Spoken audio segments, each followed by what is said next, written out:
Hi. Stress levels in your life play a major part not only in your mental health, but also in your physical health and well-being.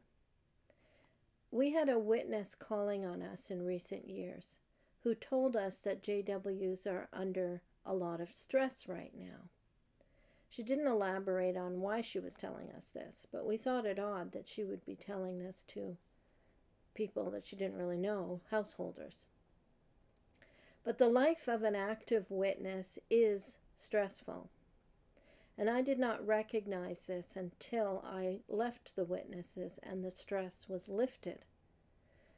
The recent lockdowns have helped witnesses get off the treadmill for a period of time, and I think it's given them that same feeling. Stress has been lifted from their life. And it's given them time to think and reflect and even just rest. We have had reports from some that this opportunity has helped them to wake up. Others report a change in their physical health, improvements in their physical health after removing themselves from witness busyness. Bergman discusses the impact of stress on witnesses and on ex-witnesses. I'm going to read from Bergman's book, Jehovah's Witnesses and the Problem of Mental Health. He says, extremely high expectations of involvement of members have typified the organization since its inception. While a witness, one's total life is directed toward proselytizing for the society, trying to achieve their goals. Once one leaves, all these goals no longer exist.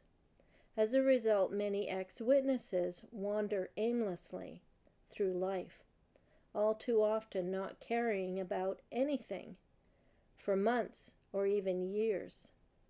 Beyond doing what is needed to survive, many have difficulty involving themselves in worthwhile activities.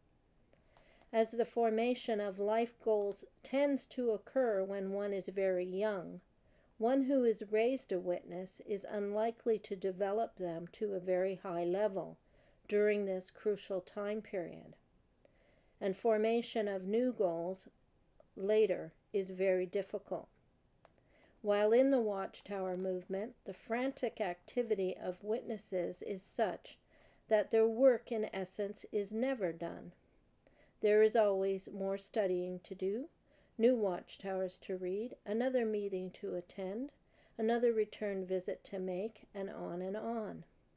The continual pressure affords few points along the way during which the witness can stop and reflect upon progress made towards completion of a goal.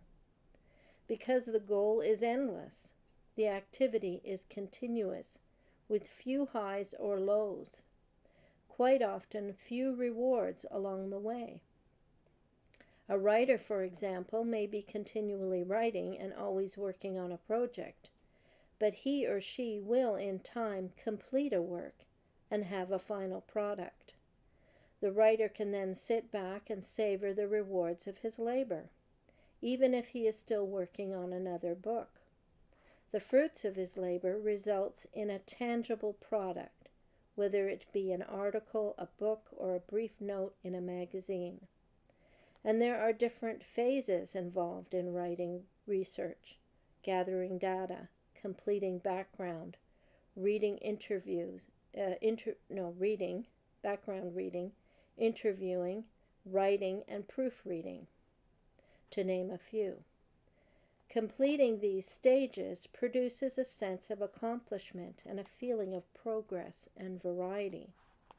But most witnesses have none of these feelings. This is potentially harmful in that many of the activities that witnesses indulge in are actually usually very boring, often without immediate reward, and usually very repetitious. The same concepts and ideas are discussed at each door, door after door, month after month, year after year. Witnesses go to meeting after meeting, hour after hour, week after week, year after year, and listen to basically the same repetitious ideas. They read similar information in the Watchtower and awake, issue after issue, 4 times a month, 48 times a year, year after year. Even the same quotations are used over and over. Though the extreme busyness of witnesses in Watchtower activities does not by itself cause major mental problems, numerous factors exist which could contribute to a mental breakdown. Witnesses could over-involve themselves to cover up an inner state of unhappiness, or become fully involved with the Watchtower and then, upon discovering the problems with Watchtower beliefs, regret their previous level of involvement. Fully committed, actively involved witnesses have more to lose upon making their inevitable discovery that all is not well with the society. Thus, involved witnesses may have more inner conflicts because they have a greater investment to lose should their fear that the witnesses will turn out to be wrong is confirmed. This discovery by those less involved will often result in fewer problems.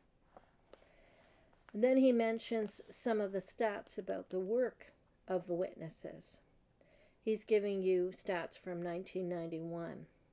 In 1991, witnesses reported almost 1 billion hours in the witnessing work for only 300,745 baptized, most of whom were children, friends, or relatives.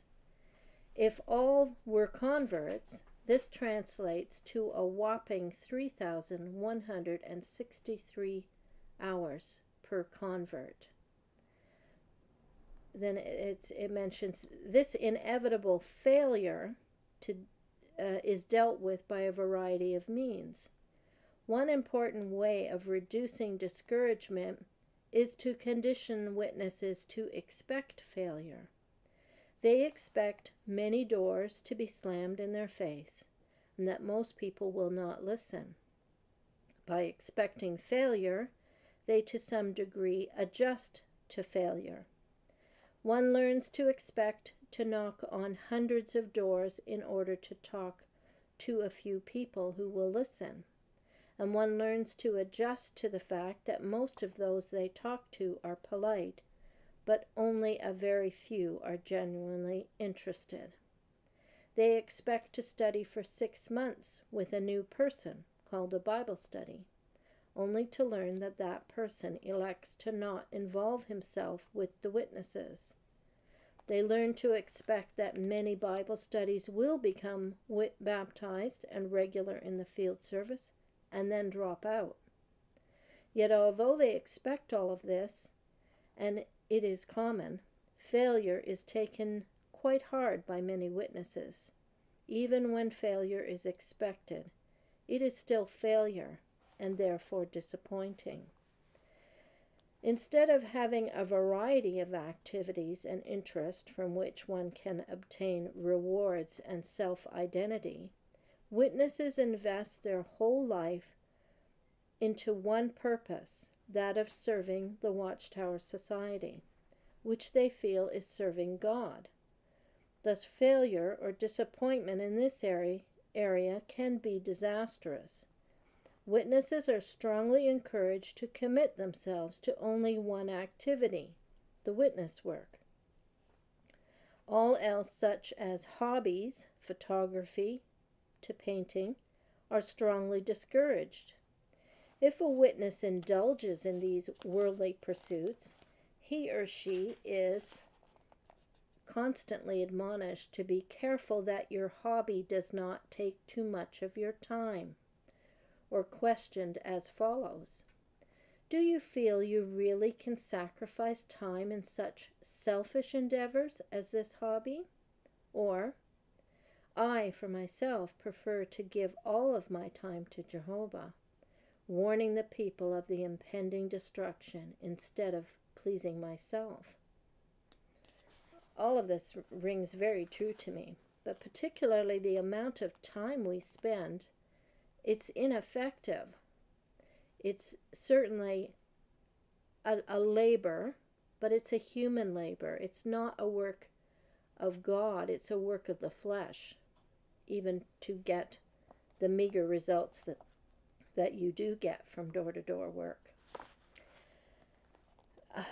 So, with witnesses, if you're a witness, your life is busy, that's for sure. It's very organized, and there can come with that a sense of security for people, that their life is ordered and has a purpose. But as indicated by Bergman's book, there still is a sense of failure. I was never a very successful pioneer, I wouldn't say. I wasn't successful in converting anyone. My Bible studies were mostly either people that were handed over to me, another person's call, or they were children of witnesses or children of relatives of witnesses, cousins and things like that I was encouraged to study with. David had more success, I would say, but most of his success was people that he'd known prior to becoming a witness. They were his personal friends and their families that became witnesses. He only had one from door to door that was baptized, and even though both of us had been full-time pioneers, and I had auxiliaried while I was a youth in school. So we'd spent a lot of time in field service, and I would say that's not an enormous amount of fruit. This also makes me think about the fact that witnesses get a feeling of being worn out, tired, weary, because they are doing this for for decades. They're doing this. Generations of their family have been doing this. This is going to wear people down, and it made me think of a proverb, Proverbs 13:12. I just wanted to read this to you. 13:12 says, "Hope deferred makes the heart sick, but when the desire comes, it is a tree of life." So just this idea that we've had this hope for so long that there's going to be an end, and that we've been doing the right thing and doing the right work, that this hope is being put off constantly. So older witnesses are bound to feel very worn out and tired. We had, prior to us leaving the witnesses, when David was an elder and I was a pioneer, in the congregation we were attending, a friend of ours stopped going to the meetings. And when we inquired as to why he stopped going to the meetings, he told us that he found, his reason, he said, was that he found witnesses to be a very sad people. So I think he'd been in less than 10 years, I believe, as a witness at that point. But he said to us, when you're at the meetings, he said, look at the people. And he said, don't look at them when they're coming into the meeting or when they're leaving, but during a meeting. Turn around and look at the people, and you will find they look very sad, very tired. But when they're leaving and coming, of course, they put on their happy face. They put on their happy face. And I did do that when I was in the process of leaving, and I found what he said was true. He also told us that because he was personal friends with us, he had a lot of the same people as friends as we did. And he said, look at these people's lives. Some of them, he says, I know so many very sincere and dedicated Jehovah's Witnesses who have worked so hard, decade after decade, in field service, and they have so little fruit.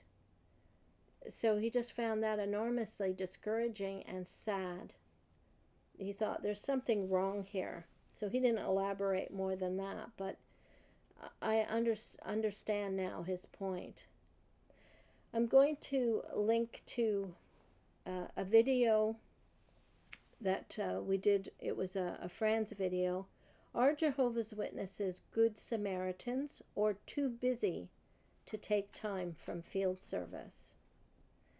And then also a second video, which is the first of a series from our Daniel videos. Was Daniel a Jehovah's Witness? How to be in Babylon but not of it, showing contrast. I'll link those two. See you next time.